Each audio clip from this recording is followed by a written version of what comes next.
পরবর্তী প্রশ্ন, মুসলিম উম্মার ঐক্যের ভিত্তি কি? এই তো বুঝছেন, দাড়ি টুপি। একজনে বলে ঐক্যের ভিত্তি হচ্ছে 1000 বছরের দাড়ি টুপির ঐক্য, তাই না? আরেকজন বলে ঐক্যের ভিত্তি হচ্ছে যে ব্যক্তি আমাদের ক্যাবলার দিকে ফিরে সালাত আদায় করে, যে ব্যক্তি আমাদের জবাই খায়। বুঝছেন তো? হ্যাঁ, মান সাল্লাহ সালাতানা ওয়াস্তাকবালা কিবলাতানা ওয়া আকালা যাবিহাতানা, আমাদের মতো সালাত আদায় করে, তো ঐক্য হয়ে গেছে।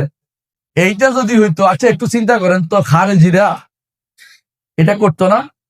এত বেশি সালাত আদায় করতো, এত বেশি কোরবানি করতো, তাহলে আলী রাদিয়াল্লাহু আনহুর মতো খলিফা ওদের বিরুদ্ধে যুদ্ধ করছে কেন? যুদ্ধ নয়, শুধু রাসূল বলছেন তাদেরকে আদের মতো তাদেরকে হত্যা করবে তুমি। আমি জীবিত থাকলে তাদেরকে আদের মতো হত্যা করবো। কাউমে আদের যেভাবে আল্লাহ মারছে সেভাবে মারো। এর অর্থ হচ্ছে এইটা ঐক্যের ভিত্তি নয়। এইটা বুঝাচ্ছে প্রকাশ্য যদি কোনো কেউ এটা করে, এই ব্যক্তি মুসলিম বিবেচিত হবে, কিন্তু আকীদাগত বিভ্রান্তি থাকলে এই ব্যক্তি কোনোদিন ঐক্যের মধ্যে আসতে পারে না। কথা বুঝতে পারছি?